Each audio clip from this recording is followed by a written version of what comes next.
আমরা যদি আপনাদেরকে দেখাই যে এই যে মুড়িবাদের যে বেড়িবাঁধের যে ভাঙ্গনটি দেখতে পাচ্ছেন আপনারা, এই ভাঙ্গনের এখান থেকে শুরু করেই কিন্তু আপনার এই যে একটা পুরো নদী হয়ে গেছে। এটি আপনারা ভিডিওতে দেখতে পাচ্ছেন যে এখানে একটা নদী সৃষ্টি হয়ে গেছে এবং এই অত্র এলাকার যে কৃষি জমিগুলো আছে মাটি এবং বালিতে 6 থেকে 7 ফিট ভরাট হয়ে গেছে। এবং এই পাশে যে আপনার আমরা এখন যার সাথে কথা বলেছি, যিনি এই এলাকার স্থায়ী বাসিন্দা আব্দুর রব মজুমদার, ওনার বাড়িতেও কিন্তু মাটি ভরা পানি উঠে ওনার টিন সহ সব কিছু বন্যার পানিতে চলে গেছে এবং ওনার বাড়িতেও কিন্তু মাটি ভরাট হয়ে গেছে। আপনারা দেখতে পাচ্ছেন যে আমরা আপনাদেরকে দেখাচ্ছি যে এইটি হচ্ছে আব্দুর রব ওনার বাড়ি। এই বাড়িতেও কিন্তু মাটি ভরাট হয়ে পুকুর টুকুর সবই ভরাট হয়ে গেছে। আমরা যদি এই অংশটিতে আপনাদেরকে দেখাই, এই অংশটি আপনাদেরকে দেখাই যে দেখেন কি পরিমাণ তাণ্ডব চালিয়েছে এখানে, যে এই ভয়াবহ বন্যা। এই মুহুরী নদীর যে তীব্রতা, যে গ্রাস, তার যে ভয়াবহতা, সেটি কিন্তু স্বাধীনতার পরে সে দেখিয়ে দিয়েছে যে সে কত ভয়ঙ্কর হতে পারে, সে কত নিষ্ঠুর হতে পারে।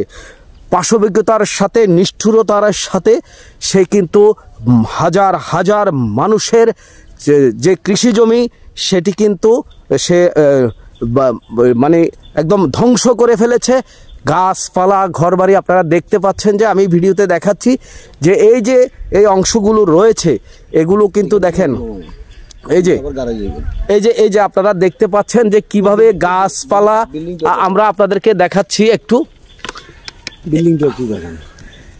এইভাবেই কিন্তু আপনার সব কিছু উপড়ে ফেলা হয়েছে এবং সে একটি তাণ্ডব লীলা, যে বন্যার যে পরিস্থিতি, সে একটি তাণ্ডব লীলা চালিয়েছে।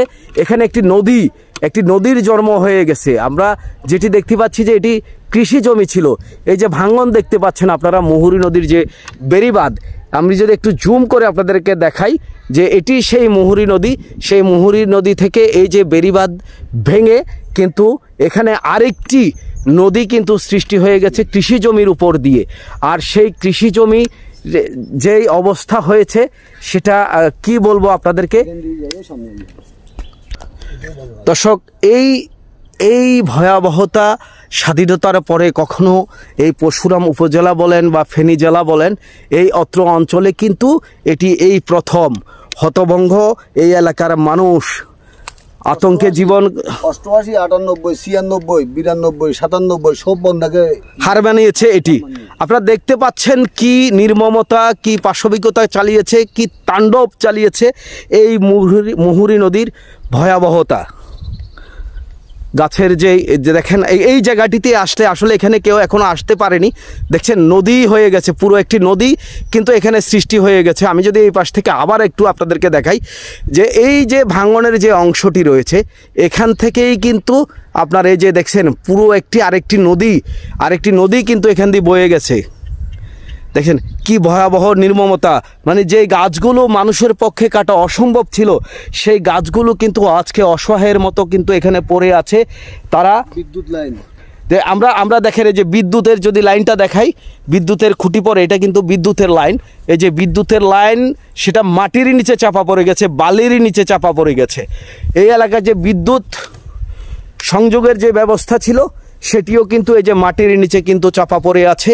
এত নির্মমতা, এত ভয়াবহতা কখনো কিন্তু এই পরশুরাম উপজেলাবাসী আগে কখনো দেখেনি। দর্শক, আমরা এখানে আসার পরে আমরা নিজেরাই স্তব্ধ হয়ে গেছি যে এত ভয়াবহতা, এত নির্মমতা চালিয়েছে মুহুরী নদী এই পশ্চিম অলকা অংশে। সেদিন এই এলাকার মানুষ কতটুকু আতঙ্কে ছিল, কত ভয়াবহ অবস্থায় ছিল, সেটি এই এলাকায় না আসলে সেটি বোঝাই যাবে না। আমি যদি জুম করে আপনাদেরকে দেখাই যে দেখতে পাচ্ছেন এগুলো কিন্তু কোনো মাটি বা বিল্ডিং নয়, এগুলো কিন্তু গাছ।